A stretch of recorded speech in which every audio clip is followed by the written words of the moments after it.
Listen, man, we have to team up. If we're gonna identify the widow, we have to be smart. We have to prepare.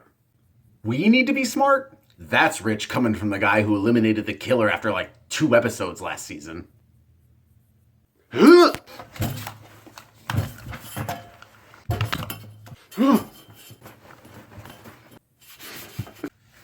out of here.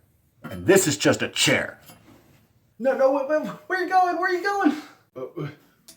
Welcome back to Come on, man, untie me.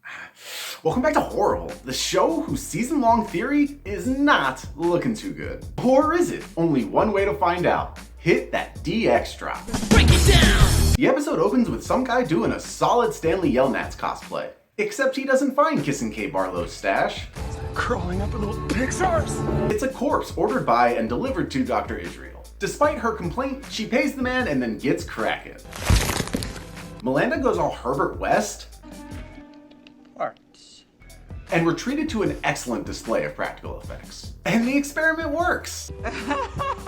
It's alive! Sorta. Keep eating, damn you. Come on. Live! Well, that's it. While trying to check on Salome, Rikers is unaware of the stare down he has with the widow. Right when he's about to realize, the barkeep opens the door and... Regina and AMJ are discussing the plight of poverty. Surely the Devil's Elbow can be reformed. How do we help them? I'm white and I'm here to save the day. And eventually settle on the Zoolander method. Then we teach them to read. We teach you that there's more to life than just being really, really, really good looking. Then George bursts in looking fly as hell. He wants to make peace with Terry. Terry needs a safe space to process his emotions. And to do so needs Regina's gift. My curse, you mean? In spite of AMJ's protests, she agrees, but only on one condition. Pastor may attend the seance to protect my soul from damnation. Back at the Botticelli's, Venetia is trying to ease Viviana's heartbreak. Basil will soon cast aside his pitted cherry. I think Basil would disagree. Fresh, ripe mango. And right on cue, he shows up to collect Verdi's things. It turns out she was just on loan to him. The arrangement has changed. And now Basil wants to make it permanent.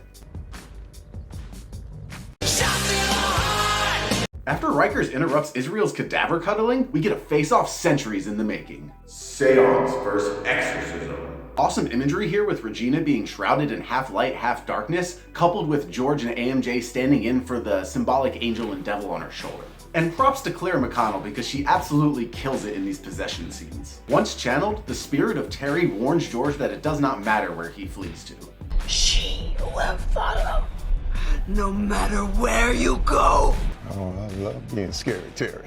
He says what regular Terry's thinking. Israel concludes that Salome felt every part of the fatal limb removal.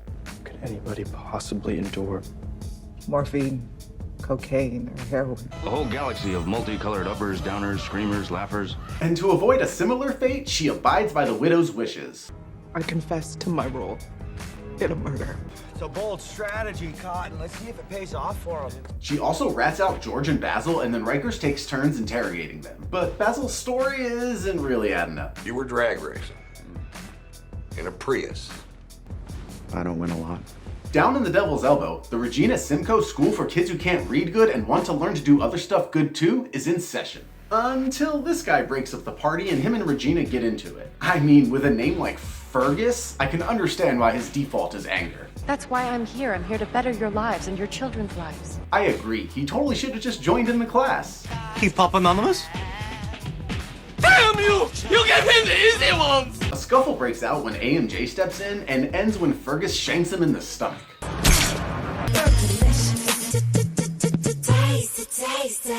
Regina hustles over to convince Rikers to release Israel so she can go repair the holy man's hole. This is life and death! During surgery, Israel apparently only needs Rikers for one task. The clamps! Right? That clamp, right there.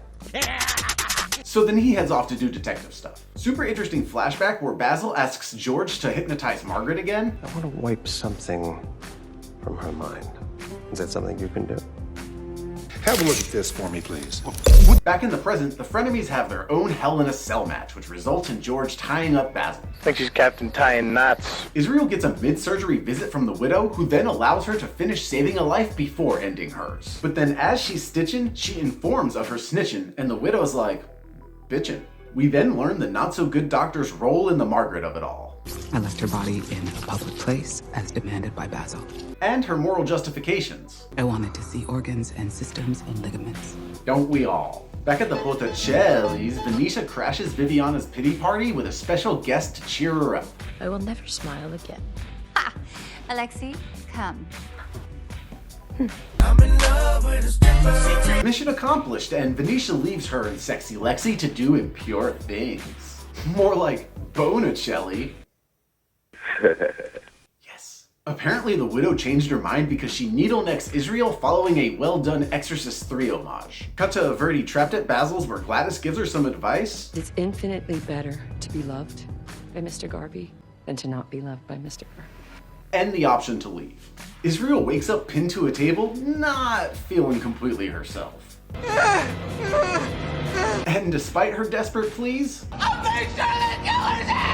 the episode ends with her electrifying execution. And the viewers now craving bacon.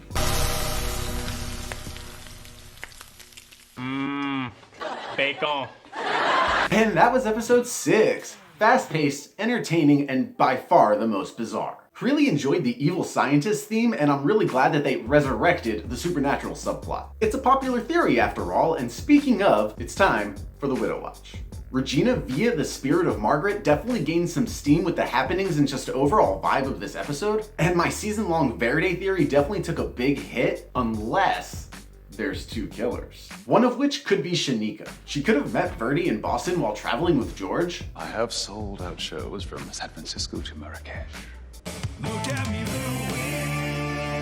We also see in the flashback that George owns a samurai sword, which could indicate that Shanika learned how to do the Japanese knots from him. Verdi's other potential partner could very well be her left-handed sister, Venetia. She suspiciously blocks Basil from seeing Verdi's room, maybe to hide a widow outfit, and definitely had opportunity to take over as the widow. Won't be back until late. Very late, my dear. So why don't you go ahead and let me know your final guesses? Because don't forget, both of the last episodes are dropping next week. And since you're already in the region, be a good Samaritan and do the rest of the YouTube stuff. Or don't, no stress, you know, I'll still shank you for watching. And let's hope the season finale is epically shocking. If not, that would be